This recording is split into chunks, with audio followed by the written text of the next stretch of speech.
Bon, messieurs, dames, l'heure est grave et en youtubeur émérite, vous me connaissez, je suis obligé de rétablir l'équilibre et de prendre la parole.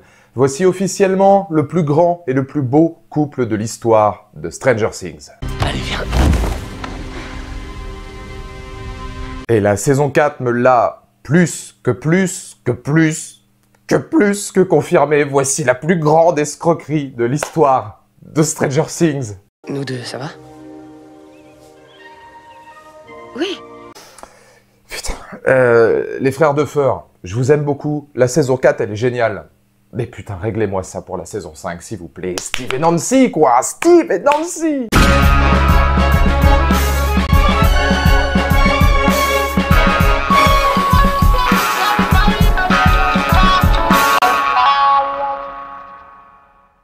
Eddie Munson. De paria à leader, de délinquant à génie, de perdant magnifique à héros. Oui, messieurs, dames, il n'aura fallu qu'une saison aux frères Duffer pour faire d'un nouveau personnage légende vivante, ou plutôt morte de Stranger Things, encore que ça, on en reparlera. Car c'est au cœur d'une saison remarquable, mêlant mise en scène cinématographique, esthétique somptueuse et multiples axes narratifs puissants et inattendus, coucou Vecna, qu'une nouvelle dimension de l'héroïsme vit le jour. Un héroïsme humain, émouvant, mais condamné portant le nom d'Eddie Munson. Alors tout de suite, plongeons au cœur d'une évolution aussi grandiose que tragique, dont le renouveau artistique plaça une fois encore Stranger Things dans les hautes sphères de la télévision moderne. Amis de Metallica et Kate Bush, que la fête commence. T'es pas du tout comme j'imaginais. Méchant et effrayant.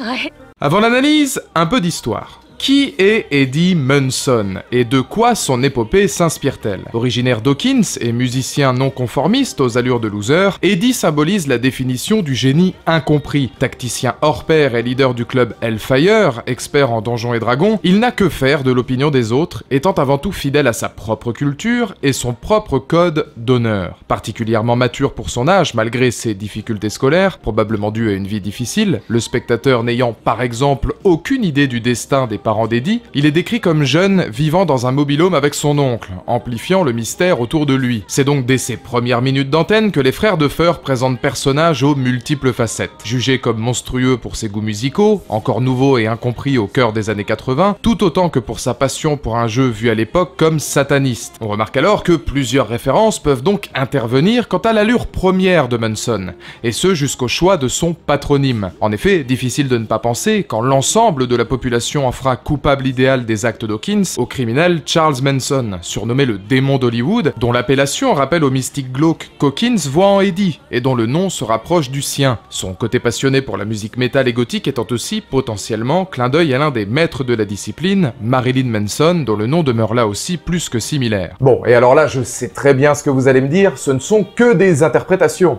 Et vous avez raison, Charles Manson, Marilyn Manson, c'est par rapport au nom de famille, c'est ce que j'imagine par rapport aux idéologies des personnages, par rapport à ce qu'on essaie d'observer autour d'Eddie.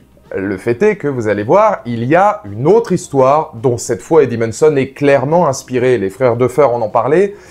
C'est pas forcément super festif non plus. Dépouillant les peurs des années 80-90 au crible afin de mieux les retranscrire, les frères Duffer s'inspirèrent effectivement d'une sordide tragédie, celle de 1993, où Damian Eccles, Jason Baldwin et Jesse Miskelly Jr., trois garçons de l'Arkansas fans de métal, de jeux de rôle et perçus comme fous satanistes, furent arrêtés et condamnés à tort suite à la découverte de 3 corps d'enfants tués et probablement violés avant le meurtre. Passionnés par l'histoire, les Duffer se servirent donc de ce drame pour illustrer la paranoïa d'Hawkins autour d'Eddie, innocent et victime d'une peur pour les jeux de rôle, le métal et autres aspects satanistes sévissant aux États-Unis à l'époque. Autant de thèmes ayant rendu coupables tout trouvé Eccles, Baldwin et Miskelly Jr. avant même ouverture du dossier et qui prendra des décennies avant de les voir enfin jugés non coupables. À partir de là, vous voyez que le lien est plus qu'étroit avec notre héros du jour. Mention spéciale à sa némésis, Jason, reflet cruel mais formidable de cette paranoïa dévorant les États-Unis au milieu des 80s,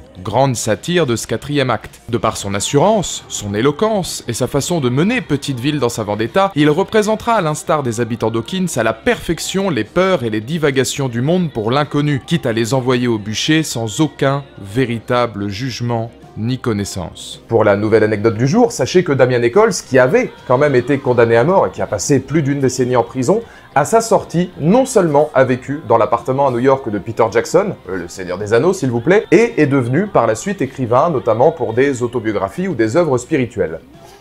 Pas mal. Dans une note plus cinématographique, on peut même imaginer hommage à Edward aux mains d'argent, parmi les œuvres références des scénaristes tout autant que Winona Ryder, dont l'image du monstre humain et la dualité entre Jason et Eddie rappellera celle de Jim et Edward. Vous l'aurez compris, le côté atypique du personnage revient donc régulièrement hanter Hawkins, provoquant toutefois empathie directe avec le spectateur. Car oui, il n'en reste pas moins héros en devenir, comme démon devenu sauveur. Explication. Tu cherches les emmerdes, le taré?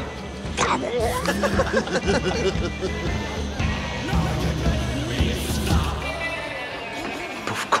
Oui, notre fantastique orateur deviendra non seulement héros, mais aussi mentor pour de nombreux personnages, et plus spécialement à Dustin, apprenant auprès de lui. Padawan de Steve lors des saisons précédentes, c'est cette fois le paria qui se fera meneur de ses pensées, de ses réflexions, arborant casquette de héros protecteur. Marque qu'il prendra d'ailleurs très au sérieux, jouissant de cette posture de leader, ne souhaitant que transmettre son héritage entre humanité, douceur et aspect fraternel. Qu'on se le dise, avant même notion héroïque, Eddie demeure certes incompris, mais visage cool et empathique pour tout laisser pour compte au quotidien. Feeling que l'on devine également avec d'autres protagonistes pourtant très éloignés de son environnement naturel. Fer de lance d'une idée simple, Eddie Munson n'est-il pas héros du quotidien? Empathique et à l'écoute, il sera par exemple l'un des rares soutiens de la cheerleader Chrissy lors de ses derniers moments sur Terre. Chrissy qui, au cas où ne vous le saviez pas, est jouée par Grace Van Dien.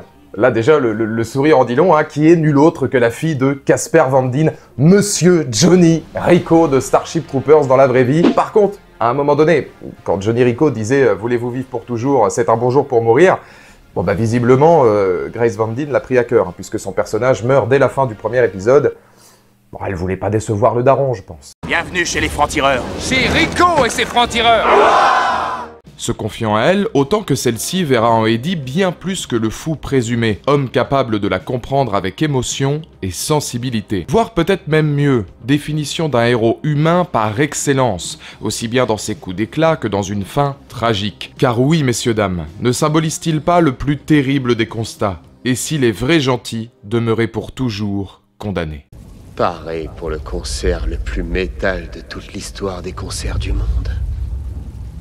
C'est une question rhétorique? Un air de guitare tonitruant, un sens du sacrifice, un leader prêt à mourir pour sauver ses proches, une fin tragique et presque inévitable quand on devine la dramaturgie du personnage. Oui, ces éléments font bien d'Eddie véritable héros, dans son sens également le plus noble, celui se distinguant par ses exploits ou un courage exemplaire. Car après la mort de Chrissy, la traque de Jason et son entrée dans le monde à l'envers, Eddie se transforma peu à peu en bravoure incarnée, et plus encore que cette version manichéenne de l'héroïsme, ce qui fut marquant avec Munson, c'est le côté presque Spielbergien qui en découle, devenant comme un pur produit de l'héroïsme SF ou fantastique des années 80, personnage ordinaire mêlé à des événements extraordinaires. Bon, là-dessus je suis d'accord, on aura déjà vu plus ordinaire, le club du Hellfire restant maître des jeux macabres et féeriques, et tutoyant donc déjà quelque part le surnaturel. Mais il n'en reste pas moins homme cherchant sa voie, à mi-chemin entre envie d'émancipation, quête constante de liberté et désir altruiste. Ce qui fait finalement d'Eddie un héros, c'est bien son humanité, en contraste parfait avec la dureté des événements de notre monde, tout autant que ceux du monde à l'envers, épreuve ayant conduit à sa mort, mais paradoxalement à une fierté de lui-même qu'il n'avait peut-être jamais connue. À tel point qu'à l'instar de nombreux héros cette fois mythologiques ou modernes,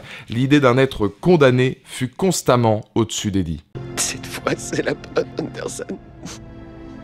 Ça y est, c'est enfin mon année.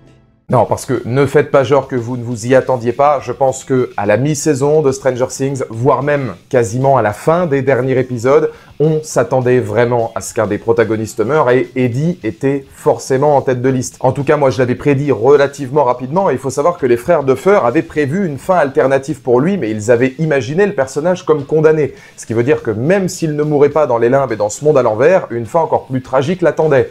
Quand t'as pas de bol jusqu'au bout, hein, visiblement. C'est ce qui ressort des derniers moments passés avec Munson, de son discours final aux mémoires qu'il laissera. Car ces derniers mots sont une réflexion, celle d'un homme refusant de prendre la fuite, affrontant ses peurs, sa destinée et, altruiste, demandant à Dustin de veiller sur le troupeau. Et comme tout grand héros, l'idéologie de condamnation, et donc de damnation, ne fut jamais vraiment éloignée du personnage dès le moment où celui-ci capta nos écrans. Dans son sens le plus strict, une damnation est une condamnation aux peines de l'enfer, les chrétiens y ajoutant l'empêchement total de salut éternel. Perdu au milieu de ce monde à l'envers, incapable de plaider sa cause parmi les vivants et coupable désigné par Hawkins qui, je pense, n'aurait jamais validé cause naturelle, sa mort dans les limbes semble bien damnation d'un homme prisonnier de sa destinée. Damnation d'un héros véritable, car pensant avant tout aux autres avant de penser à lui, offrant sa vie pour sauver des proches, et en marge d'une société ne parvenant à le comprendre. Porté par un comédien exceptionnel que j'espère revoir dans de nombreux projets, saluant enfin prestation formidable de Joseph Quinn. Tout en humour, douceur et poésie, l'un de mes coups de cœur indéniables depuis le Billy Hargrove de Dacre Montgomery. Ainsi s'écrit la légende d'Eddie Munson, de paria à leader, de délinquant à génie, de perdant magnifique à héros. Monsieur Manson, votre neveu, c'est un héros. Voilà donc pour cette nouvelle vidéo, cette nouvelle analyse sur Eddie Munson. Personnage extraordinaire. Dans les commentaires ci-dessous, comme d'habitude, n'hésitez pas à me donner votre point de vue. Qu'avez-vous pensé du personnage? Et petite question ouverte. Il y a beaucoup de rumeurs, beaucoup de théories qui laisseraient imaginer que peut-être on retrouverait Eddie dans la prochaine saison. Il est dans le monde à l'envers, peut-être qu'il sera ressuscité, on ne sait pas exactement ce que ça peut donner. Peut-être que le monde à l'envers va avoir raison de son corps, etc. Je ne sais pas si vous pensez qu'on puisse revoir Eddie Munson dans une nouvelle forme dans les prochaines saisons, ou même, pourquoi pas, en tant qu'Eddie Munson via le monde à l'envers. C'est la question à laquelle j'attends que vous puissiez répondre, parce que d'un autre côté, moi le bougre, je l'adore, mais sa mort est tellement cool que je sais pas s'il faudrait qu'il revienne. Je suis un peu perdu. Vous me dites, on en reparle, on se fait une bouffe. Au jeune âge, on apprend la consommation. On rend flou la limite entre avoir et être. Bien avant d'en maîtriser la conjugaison, on complique ce que fera voir le maître. Puis quand celui-ci met en place des bases, expande et en démol, pose leur...